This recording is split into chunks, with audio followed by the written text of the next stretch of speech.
We literally started in Mike's attic. He lived down on the beach and we didn't have office space. I realized I knew nothing. I thought I had some skills and how to lead a team, but I really realized I actually knew nothing. Have a little bit of humility and say, you don't know everything. And what can I learn from this person when I'm working with them? We had shipped a product in, say, 7 months, from an idea to actually shipped code where we're actually, making money on this thing.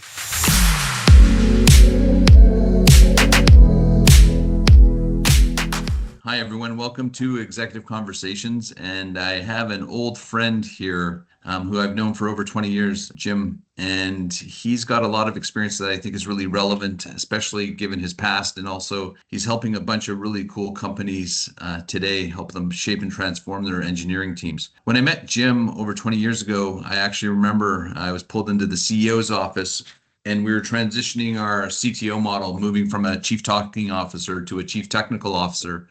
And Jim was brought in to help transform the engineering team. And we were a privately funded startup focusing in the enterprise space, Gartner Magic Quadrant, and all that kind of stuff. And over the course of several years, Jim really helped us turn around the engineering team. And since then, we've been really close and followed each other's careers. I subsequently left PerformanceSoft and moved on to multiple startups. And Jim did the same sort of thing, but more on the technical track, helping drive and change engineering organizations for organizations that supported customers all over the world. So Jim, welcome to the podcast and discussion, and really look forward to learning some of the things that you've learned. It'd be great if you could maybe start with where you got started. I know you went to University of Waterloo and a great school, but then you started your career and you've always had sort of a different take on engineering. And so it'd be great to understand what helped shape that and how are you sort of applying some of those rules and axioms today.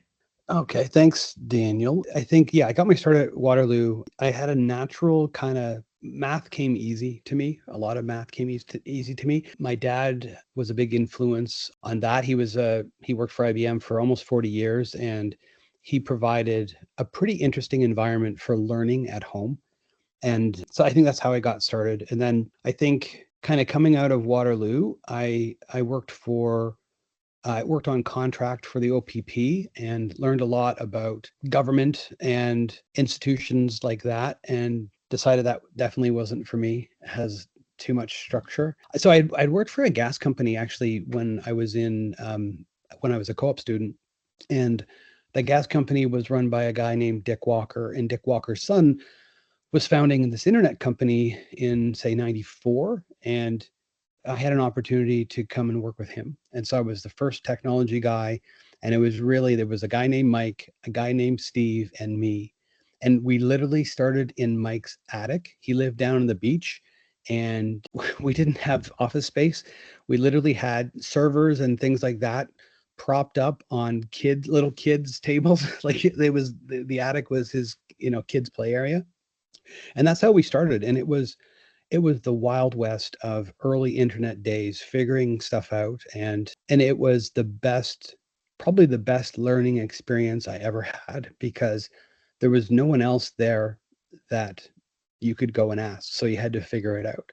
And so in the spirit of problem solving, we had this just small little group of people that tried to do great things. And that was the best experience. So I actually had a friend from university, had been killed in a car accident. And one of my old housemates from Waterloo and I were catching up. And at that time, the internet startup was not so starting up and it was kind of waning. And so I was catching up with a guy named Wayne Stevens, and he said, hey, why don't you come and work at Longview? And so Longview, I think I joined there. I think there were under 50 employees when I joined. And it was very heavy with a lot of Waterloo people, people that I had known from Frosh Week that had worked there. And so Longview was a really interesting company. I started there as a Java developer, started on one product as an individual contributor, and stayed there for 9 years. And by the time I left, I had a small team, maybe 6 or 7 developers. We had a bunch of different products under the Calyx umbrella. And I thought I knew some things from I've been around for a while. I've been, leading a team. I thought I knew a bunch of stuff. And then Colin, you know Colin. Colin introduced me to PerformanceSoft where you guys were. I moved there, and I honestly, on day one, I realized I knew nothing. Like I thought I thought I had some skills and how to lead a team, but I really realized I think I was fortunate to kind of have some little self-discovery that I actually knew nothing and there was a lot still to learn. And again, like the team at PerformanceSoft / Actuate, a great team. I think I've benefited from being able to identify talent over the years. And I think the people that I worked with at PerformanceSoft, like Merrick and Michael, were just really great people and great leaders of their own teams. And so I think I had a knack for identifying really good talent and then, kind of putting them in a position of being successful and, supporting them and things like that. So let's see. So that was PerformanceSoft / Actuate. Then I went to a small company, didn't really fit there, helped them kind of migrate their company from Ontario to Quebec, and was not a great experience. I learned a lot there of how not to do things. You might And want to sort of pivot back to the performance soft thing just sure. for a bit, because one of the things that was there was a lot of change while we were at PerformanceSoft, right? And it had a pretty exceptional culture. We had some people who are pretty crazy, but that crazy also helped bind the engineering team together. And we were, punching way above our weight class because we were competing with giants, right? And winning, especially in the US military and all those sort of cool places. And then, we're going along, and then all of a sudden, hey, we decide that we're being sold and we get acquired by Actuate, which was a really significant pivot because they're a much larger organization. Yeah. We really helped them further complement their Magic Quadrant response for I forget what the space was we were in. Business intelligence. No, was it business intelligence or business intelligence? Yes. Yeah, and we're the dashboarding scorecarding app. But I mean, you had to transition, and then you ran into, and Actuate had some really crazy people as well, but also some really amazing leaders, and another culture that sort of merged with us. And I sort of left after that because I went on to multiple other organizations and startups. But you were there, and I mean, you got to hang out with Mark Coggins. Like, they had some great engineering talent, and I think you benefited from that. Maybe you want to highlight some of that. Yeah, absolutely. I mean, I think the transition there was so when I was at Longview, there were lots of times where, hey, we might get bought, we might get acquired. And so, there's a whole diligence phase that occurs as part of that where you're potentially going to be acquired. And so I had seen some of the activities around diligence when I was at Longview, just as a developer, right? They're asking a bunch of questions that they've never asked before related to how we do work and stuff like that, and I go, okay, I don't know why they're asking, but I'll answer the questions. And so when I got to PerformanceSoft, I joined there in May, and then by November we had been acquired by PerformanceSoft. And so You mean Actuate? Sorry. So yes, PerformanceSoft was acquired by Actuate. So with some of the early questions that Jeff had asked at the time, I said, I think we might be getting acquired because it was the same. And so I think, early days is like, okay, I think it's a wildly exciting time to be acquired, and all of the things around how did two very different teams, dev teams, like two entirely different companies, I felt, and the secret sauce of PerformanceSoft and the secret sauce of Actuate, they're very, very different companies with very, very different sets of skills. But how do you make those two things work well together? And so I honestly think it wouldn't have worked without Mark Coggins. He was pretty straight shooter. He said, hit your dates and don't make me look stupid. And I think it was more than that. But the takeaway for me was he was a really great umbrella. He sheltered us from some of the chaos that was at Actuate. I worked towards making sure we hit our dates and worked effectively with his team, and we integrated software, and there was lots of really interesting technology things that we had to do to make those two things work well together. So I think from that regard, we got acquired I guess it closed in 2006 and I left in 2013. So a really, really good run, learned a lot there, worked with some really talented people, managed to blow life into the team so if you recall, the team that we formed at PerformanceSoft came from Frogware. And so, Mike Lenigan had done a great job finding talent, had built out the Frogware team, really, really talented team there. And then we got a bunch of them. And so I think I was fortunate, again, lucky maybe, that other people did a good job of building a team that I could then run with. And so I don't feel like I did it all myself. I think I was lucky here and there to benefit from people before me that had done a pretty good job. Okay, so where do you want to go from here? Well, I mean, I think that sort of lays the foundation, because the other thing that you did, you became sort of the due diligence guy on a lot of the tech acquisitions that continued to happen with the company.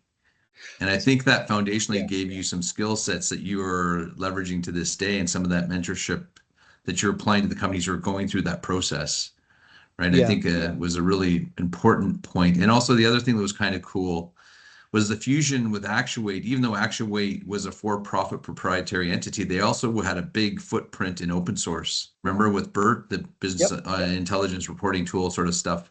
I just wondered how that shaped or changed your thinking or anything foundationally. I think, okay, there's a couple of facets there. I think the first part would be on the diligence part. So after I went to Jeff and I said, Jeff, I feel like I'm getting a bunch of signals here that we might be acquired. He, kind of read me in inside the walled garden of, yeah, you're now a insider and what the plan is. Then he and I went through just a bunch of the diligence work around the team capabilities, how software got built, how work gets done at PerformanceSoft. It was a weird thing, right? You don't think about a lot of those things until you're forced to. So you just kind of like, hey, you're doing the best you can. You're doing the best, practice and process that you can. But there wasn't, again, this is also a while ago, there wasn't really like a formula for those types of things as there are now. There's a lot more formulaic now, where I have like a 14-point kind of scorecard that I will look at across a team and understand the capability. There's things called the capability maturity model. It's really talking about, is this like two guys in their basement writing code and they, there's no source control, there's no practice process? Or is this like SpaceX, right, where you have incredible diligence around practice and process because it matters if something goes wrong? I got a whiff of that when I worked on the acquiring side with Jeff, and it was different work, but it was enjoyable and it was learning, right? I think part of my backstory that if I looking back, is there were probably times when I should have left a company because I kind of plateaued. I fell into the normal trap. I was comfortable. I felt like I was an important part of that company, and to give all of that up to start over, there was risk involved with that. And I think now, if there was advice to give, I think the mantra that I have, and this is what I do with all of my clients and all of the developers that I work with, I said, put yourself in a position to always be learning. And it might not even be things related to technology. It's like learning how to work well with other people, looking at how other people get work done and see if there's something that you can learn from them, even if they're a junior dev, right? It's like, hey, I was a junior dev, I can't learn anything from that person. I think you should revisit some of that to say, hey, have a little bit of humility and say, you don't know everything. And what can I learn from this person when I'm working with them? So anyway, so from due diligence there to due diligence now, I've spent a bunch of time with search funds.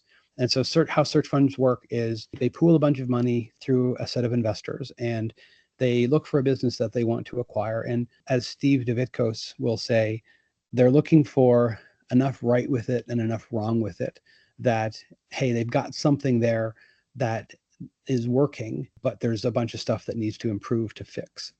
And so Steve has introduced me to several different early searchers that have been, looking to acquire businesses. I've been introduced to a few that you go through a diligence process and you're really trying to assess, hey, what does this company look like, and where do you see pockets of risk, and is that risk, does it violate the investment hypothesis that you think is worth whatever dollars you're setting aside to buy this company, or do you think that you could overcome those risks? And so I think it's a fun kind of area to operate in, to evaluate businesses, and again, there's really three things for me. There's people, practice, and process.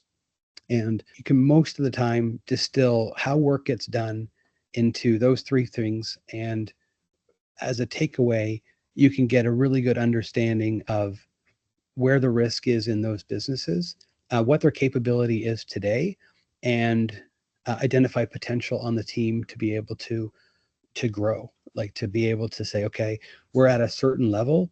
Do we have the right people here to go to the next level and things like that? Where do you want to go from here? I mean, I think it's just, you worked with a couple of organizations pretty successfully that started off as search funds and actually had pretty good exits. And then after that, you moved to a significant acquirer, right? A fund That's of true. funds or That's funds true. of that. Yeah. And there was a bunch of cool companies that you really helped optimize that, had huge teams before, and Yeah. then you really honed them and made them super efficient and hyper profitable. Right. It's Yeah. just I, that. I think And I think one of the things would be like, how did you learn that in the enterprise? Like, did they already have that fundamental belief, or did they just like draft like your expertise in that area? Like, how did you continue to evolve organizations, streamline, and become super fiscally responsible, but also still have crazy engineering output? so. I think I can't take credit for a lot of that. I think, my time. So I worked at Joist, and Joist is probably one of the, again, for a set of different reasons, just like a wildly crazy experience, because I don't know, we had 1.6 million customers. We had a Well, basically very, the very, background, they raised a bunch of capital, yeah. the founders, and then they kind of went sideways, and it was a bit of a fire sale, and your new organization picked them up, right? And there was a lot of disarray and a lot of, Yeah, so I think what they had tried, this is before my time. I kind of joined where they were maybe several months in after acquisition by EverCommerce, and they had tried to provide a marketplace. So they wanted to do matching between a tradesperson or several tradespeople and homeowners. So they said, hey, homeowners looking for a roofer because they need to get their house reshingled. And so they were trying to have a matching algorithm in there to be able to provide a marketplace. And I still think, and there are companies now that are kind of doing that, and there's probably some success there. But I think that didn't work well. They had kind of grown or maybe overgrown, and there was talk about them having moved to San Francisco or something like that. But that was before my time. What I inherited was EverCommerce has been particularly good at finding some really successful small businesses. And they kind of organize it into three different areas. For the companies that they've acquired have kind of fit into three different areas. And where Joist fit was EverPro. And so if you think about companies that are essentially supporting smaller, medium-sized businesses, mostly in North America, and a lot of tradespeople. So not only tradespeople, but our sweet spot for Joist was providing estimating and invoicing software for a large number of tradespeople. And so, and it was the first, what I'd say, kind of pure play product led organization that I've worked for. And so that was a very, very different, like, so if you look at how product runs or ran Joist, it was a huge amount of experimentation around growth. And you're trying to grow revenue, or you're trying to grow, say, a user count, things like that. And the amount of experimentation, it wasn't like traditional dev where you have, hey, you're sprinting and you have features and you're adding features to a product and the product is growing over time, like in a traditional kind of sense. This was a number of micro bets on ideas on, hey, if we tried this, would this help grow revenue or our user count and things like that. And so I think the takeaway there was there's a certain amount of rigor you need for setting up an experiment, running an experiment, and then tearing down that experiment and cleaning up as you go.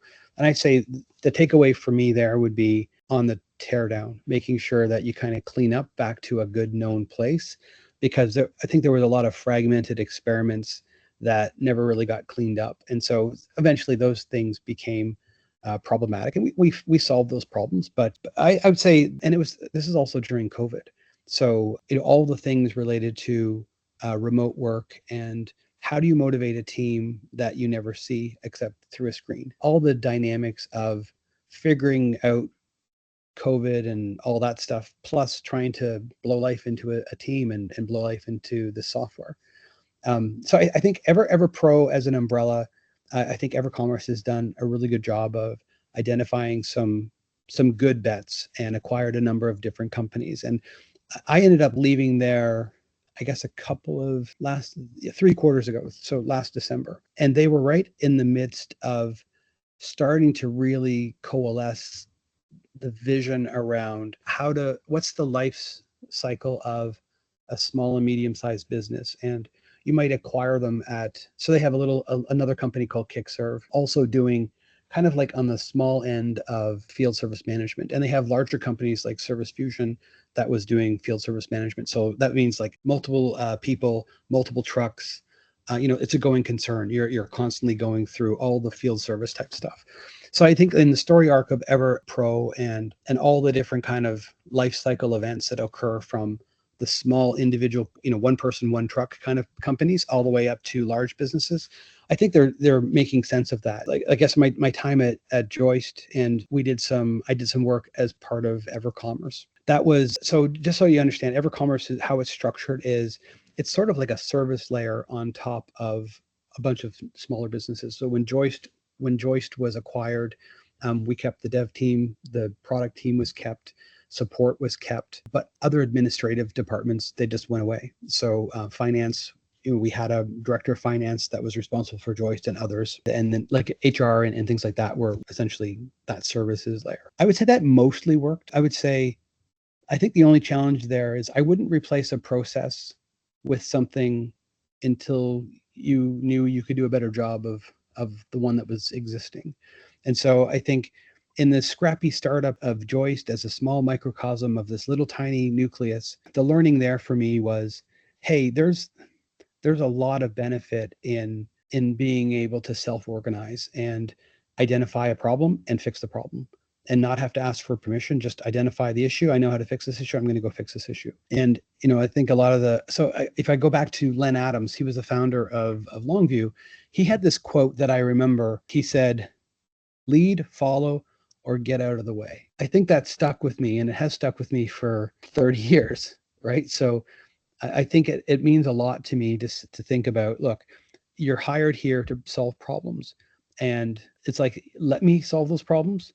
Tell me how you want me to solve those problems, or get out of the way, because I'm gonna move forward. And I think one of the things, if you look at your evolution in the EverCommerce story, EverCommerce really really continues to maximize success because it's uber automated. Oh yeah. It's totally, it's a standardized interface. There's no crazy integrations like an enterprise layer. It's a great customer experience so they can get that kind of scale. And on the back end, it was also one of your big challenges I remember was automating all those back end things, but it just became so much easier to maintain. I mean, I think getting there was hard, but that seems to be a pattern and footprint that's super essential when you have this sort of what I would call, it's a B2B kind of service, but it's really big B to small b. Yeah, I think I think the only struggle that I saw was they were great at identifying great little businesses, but it's hard to figure out, hey, what's the common thread across all those small businesses where we can make the sum of the parts is greater than the whole kind of thing. So I think I've been following them since I left, and I see lots of stuff on LinkedIn, different announcements and different progress that they've made, and I'm pretty bullish on where they're going. And how I left EverCommerce was we worked on this project for providing an environment for individuals to sign up for different rebates. And so it's like a buyer club in the sense that, hey, we've got huge scale. We have so many customers that have similar buying patterns, right? They're buying from, big box stores. They're buying from, very, very large suppliers. And, is there a benefit that we can provide through that buying power to be able to provide some kind of rebate? And so it was literally Perry Evans was charged with building this team and building this product. And I had been working with him. He was the GM at Joist, and he had moved over to this EverCommerce role. And it was literally in October a few years ago, we started with the idea of what we wanted to do. And then by the end of November, I had a couple of developers. And then by the end of December, a couple more developers. And by June, we had launched. Like, we had shipped a product in, say, 7 months, from an idea to actually shipped code where we're actually making money on this thing. And this was pre-AI. Yeah, this is pre-AI. That's true. Not by much. Just like literally by months. Yeah, exactly. And so I think we had success there because we had a well understood and defined problem space what problem were we trying to solve. And then when I was hiring developers, I was hiring kind of generalists, like just really capable developers with, notionally a tech stack that we'd kind of landed on, like Node, TypeScript, React is kind of the basics. And then we did a bunch of proofs of concept on serverless, lambdas, AWS, step functions. We had a whole bunch of little proofs of concept that were safe bets to mitigate as much risk as we could to make decisions. And then, hey, we landed on, hey, something that kind of worked. And then the workflow started to fall into place and we just went as fast as we could. And anyway, that was an exciting time. And in the spirit of greenfield development, there have been 2 times in my career where I got to start something new. It wasn't something that I inherited that I had to, figure out. And this was the second time. So at the beginning of my career, when I worked at this internet startup, crazy times, greenfield. But on that note, so that's a great point. So yeah, it was green space, but it allowed you to leverage all your previous knowledge. And you've never been afraid of making hard decisions, like on cuts, like because you and I remember like sometimes we had to make some cuts, and they're great people. I mean, and you always had a good eye for talent. So when you go into a greenfield, like how did you select that team? How did you build that team? And maybe begin to parlay that into, we're in this new world now where you have to pick people with different attributes just because your mantra of, lead, follower, get out of the way with AI. Like, how do you find that stack of person that's going to take you forward? And is there anything that you can glean from those patterns to these new patterns with your advising your companies on? Okay, so I used to be like a big self-help guy, right? It's like, hey, the first part is admit you have a problem, you have a gap, you have a misunderstanding, you don't know something. And so it's like, hey, I want to get better at that topic. And I found that pretty frustrating because, like I'm always going to suck at drawing. Like that's just going to be, I could practice all I want, but I'll never really be great. And so I found this thing called StrengthsFinder, and it was originally called Clifton Strengths. I think they got acquired by Gallup. And StrengthsFinder is an assessment tool. I think they have 34 strengths. They're categorized across different groups, but I use StrengthsFinder in my entire team now.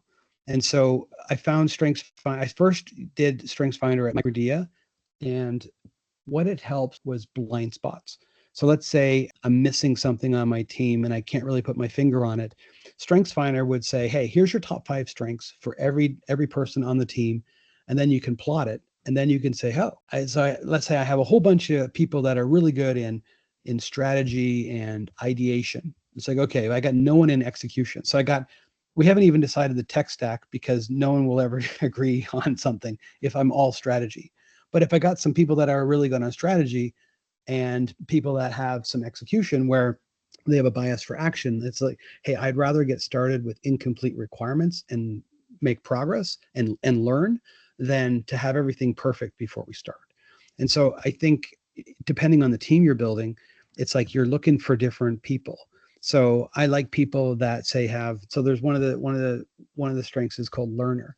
It's like, hey, they have a predisposition to wanting to learn new things. You know what? The learner on one of my current teams, he's the early adopter of AI, and he's the one that's going to go and kick the tires and figure stuff out. And then what does that mean? Oh, well, this guy ends up being the person that brings that into the company, and they've stepped on a lot of the rakes related to trying to get, say, Claude working or something like that. And so they can both advise and also nurture moving AI or moving any new technology into a team, right? So you kind of land and expand with one developer is kind of the champion of something. And what are they? They're a learner, they're curious, they're what their drive or motivation is acquiring knowledge, and they end up being a really good person on the team to try something new. Like it's even like you're doing Agile or Scrum or Kanban, like any new technology, give it to them first. Let them kind of synthesize it and say, hey, if I was going to do a lunch and learn, or I was going to try to bring this to the team, what are your thoughts on how to do that? Yeah. So I always love, talking about, you mentioned a couple of your mentors, but however, in this current cyclone of change and new information, how are you staying in front of the wave of knowledge that's transforming and also the wave of how people need to behave? Because this whole concept now of AI native, right? Not a lot of people have the luxury of being truly AI native, right? Why? And what I mean by AI native is an AI stack, no legacy code, no legacy people with, legacy skills or supporting old code bases and knowledge, no Yeah. customers with old integrations. So most people in our world have like infrastructure they have to deal with. Oh yeah, Like, how absolutely. are you Yeah. approaching it? And I think you have current customers in your current gig that are sort of in both camps. You have some people who are starting brand new, and then you have people who have history. Yeah, I mean, there's a couple of facets there. I think in the one case, I have one client, a really interesting space. We've essentially split their team, and again, we didn't know on the way in how we were going to solve this, but we essentially said, look, we have now two teams. We have an old team and we have a new team, and they are vastly different tech stacks. And our approach there was, we don't see a way forward in taking old, rewrapping it into something new and making it work. We tried. We did a proof of concept. We said, okay, let's take a library, let's wrap that library, move it over to something, say, cloud native, and see how it would work. And it ended up being pretty cumbersome and not maintainable. So we got it to work, but then if you want to make code changes to that, again, you were down the rabbit hole of that. And so in that case, we chose to build a new team for a new product. And we've still given AI tools to the old team, and they still have, Visual Studio with some integration and assistance. And I would not call it successful yet. I wouldn't say there's, wide adoption, but on the new team there is. And again, on the new team, it really comes down to providing the AI tools to the developers, right? So, we have subscriptions of different tools. I've seen lots of people have a certain amount of fear of AI. It's like AI is going to take your job and all this sort of stuff. It's like, hold on, like 30 years ago, actually more than 30 years ago, it's like there's things called linters that used to go and do static analysis of your code. And it's like no one threw their hands up and said, oh no, that's going to take my job. It's like, I feel like AI is just another tool that developers should exploit in order to maximize productivity. And so I think the developers that I work with, it's taking the bottom 30% of their job away. And that's great because they didn't like doing the bottom 30% of their job in the first place, right? Right. They want to do higher order thinking. They want to be able to do smart things. They relegate AI right now to do a lot of the mundane tasks that they want to do. Help them write tests, help them refactor code, help them summarize code that they're not familiar with, that or they haven't looked at for a year, and it's like, I don't remember what that does. It's like there's lots of really nice quick wins on AI. And my recommendation on AI is just get started. Fold it into your team. It's like a hammer and the nail, right? So it's like look for opportunities to use AI again, across, not just dev, right? So when Perry was telling me back when AI became a thing and I was still at EverCommerce, he was telling me he was talking to this company that they were creating synthetic users. And so they're making fake users that really look a lot like real prospects that they would pitch to. And then they were doing marketing messaging and stuff like that. And I thought that was fascinating. It's like, hey, I can test my message against users that will likely respond like real people that look a lot like my ideal customer profile and iterate on that messaging and do a better job. And then finally, when it seems to be clicking, great. Now let's actually release that to real people. And I think that's a novel approach to AI that it's like, hey, can we make this work? And I think part of it is attitude in trying to frame problems and understand where AI could fit, and then just try, right? Like have a bias for try something and see if you can get any benefit out of it. I think there's a lot of resistance there and fear and the regular FUD factor, right? So I think for me, AI is another tool in the tool chest. So what is AI though? AI is everything is a derivative work, right? So humans, real people with brains, had to come up with the original ideas in the first place. And then AI is really good at synthesizing a whole bunch of different things and coming up with something new. but it's all derivative work. You want to prove, I'll prove my point. It's like I went into an AI tool and I said, hey, I want you to develop a new algorithm for finding prime numbers. I don't want you to use anything that is already, no sieves, like no other methods that have ever been used to find prime numbers. Give me a new one. And I didn't get anything, right? I got a lot of stuff that was derivative work, but nothing that was native new. And that's my point. So I don't think people should be fearful of AI. I think people should see it as a tool. People should fully exploit it to get maximum productivity out of themselves by giving it all the crap work that you don't want to do anyway. And I feel like, honestly, if it gives you more opportunities to higher level order thinking and really, like, why are developers developers? They like to create, right? Painters paint, developers write code. And so I think there's the creativity aspect of that, their ability to create new things using code. This maybe gives them an opportunity to spend more time on that than writing some tests for coverage, stuff that's kind of mundane, not that exciting. So speaking about like rubrics and tools and aids and your history of like liking self-help, you always had these cool sort of models and axioms that you would use to question or evaluate scenarios, Yeah. So right? So I there mean, are, I remember the one presentation way back when we were I think we are in Vegas at some event and you're talking about developer productivity and sales yeah, and how with the crackers and right, the right. yeah. So okay, so this is the deal. We could figure out when this was because this is pre-TikTok, right? But there was, might have been a Vine. We're dating ourselves a little bit, but it was called the Saltine Challenge. And so the Saltine Challenge was you had to eat 4 saltines in a minute or something like that. And it doesn't work, right? You put these salted crackers in your mouth and your mouth immediately goes dry and it's impossible, right? So I was riffing off the Saltine Challenge. And so I was saying, hey, here, let's have these saltines. We'll have some volunteers that will try to eat these crackers. And so eating the crackers was a metaphor for a sprint and getting work done during, say, a 1 or 2 week sprint. And so I said, hey, all you have to do, it's like, here, we're going to set you up, developers, for success. All you have to do, eat these 4 crackers. Here's a nice bottle of water that you can use to wash down the crackers. Easy peasy. And so what I was trying to translate was that's how you plan, right? Everything's going to be great. You got these 4, it's only 4 crackers. How bad can it be? I got the bottle of water to wash it down. No problem. Then we said, okay, well, unfortunately, we don't have the resources. So the sprint starts. Unfortunately, we don't have the resources that we thought we were going to have. We have to take away the water. It's like, uh-oh, that's a problem.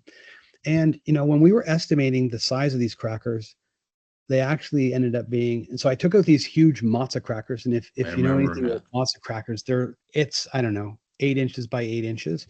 And so again, my point here was, you estimate a sprint, you say, hey, the amount of work to be done here is 4 small saltines, and you've got water to wash it down. But then you have changing requirements. Then you have some resources had to be redeployed to other teams. So those resources are not available for this. And I think at the end, I think the takeaway was this was an appeal to the sales team, because the sales team was always upset with us that we were never going fast enough. We were never delivering enough value.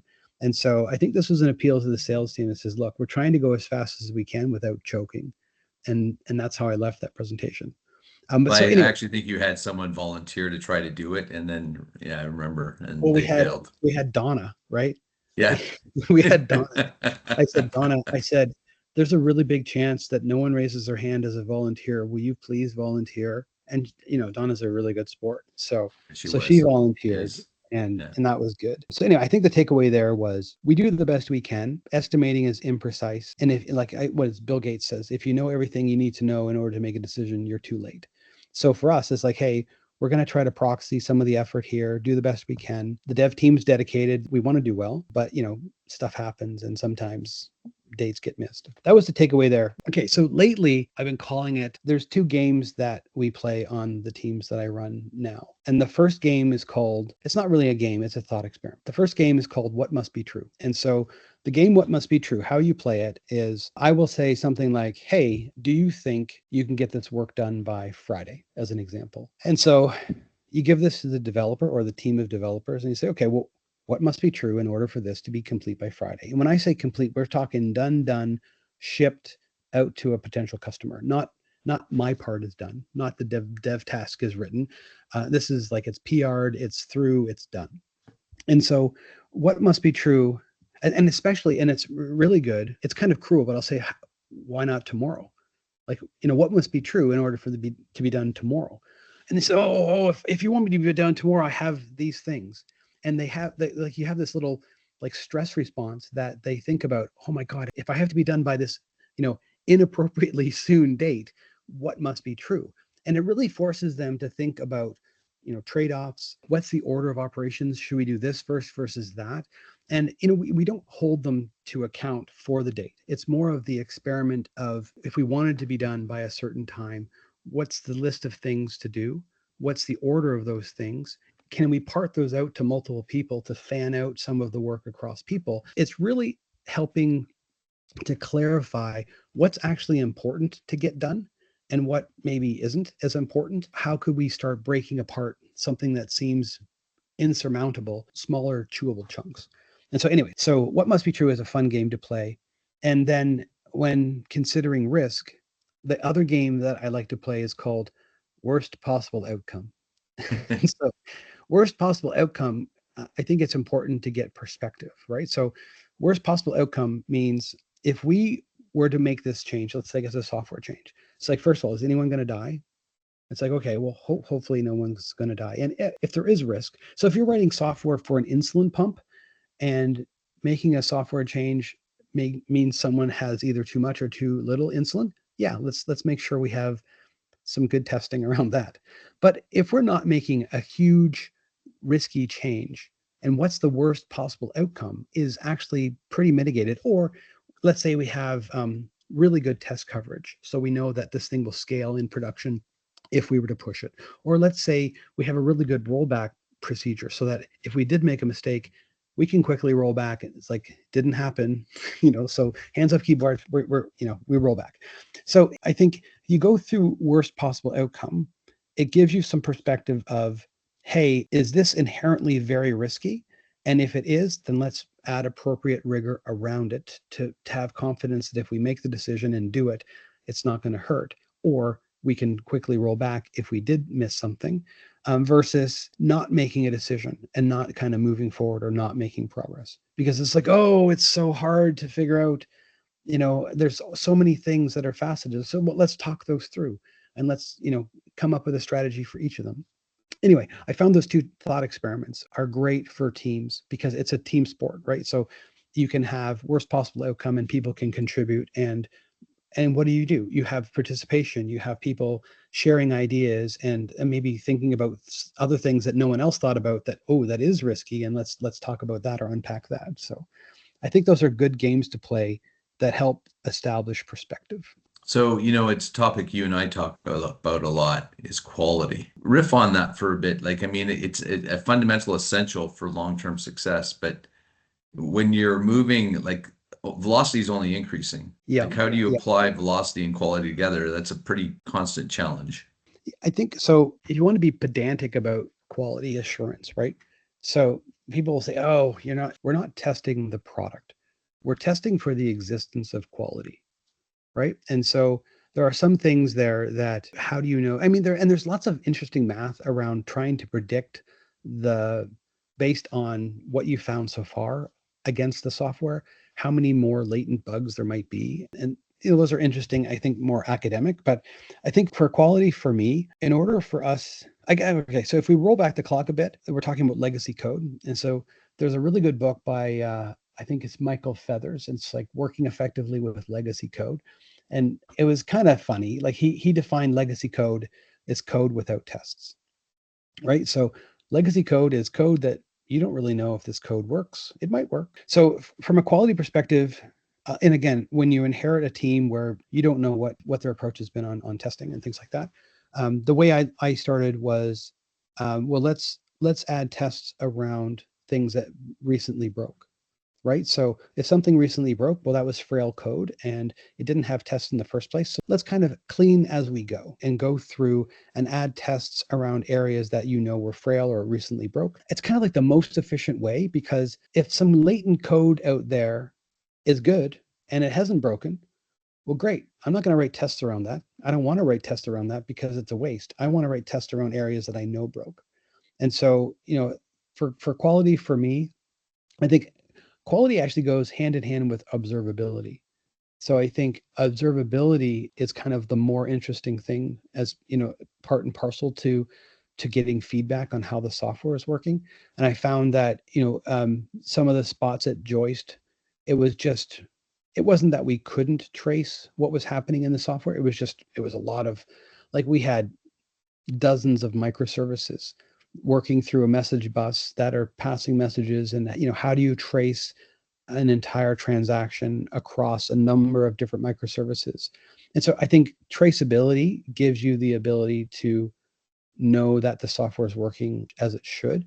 And so traceability and observability, knowing when something is going sideways, those things are really closely related to quality stuff.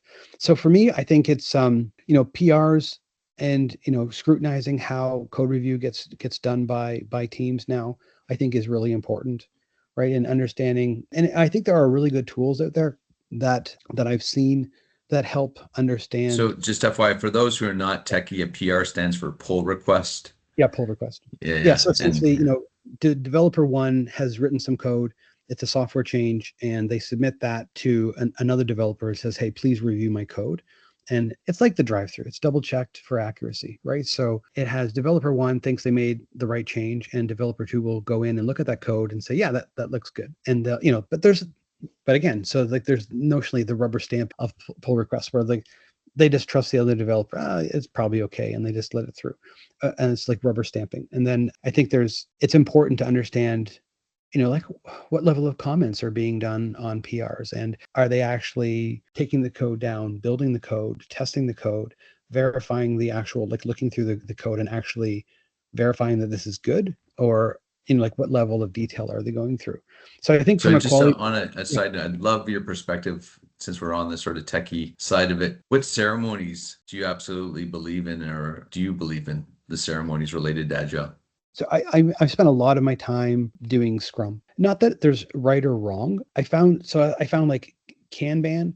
Kanban is really good when the variability of the tickets is low and the problem space is really well understood.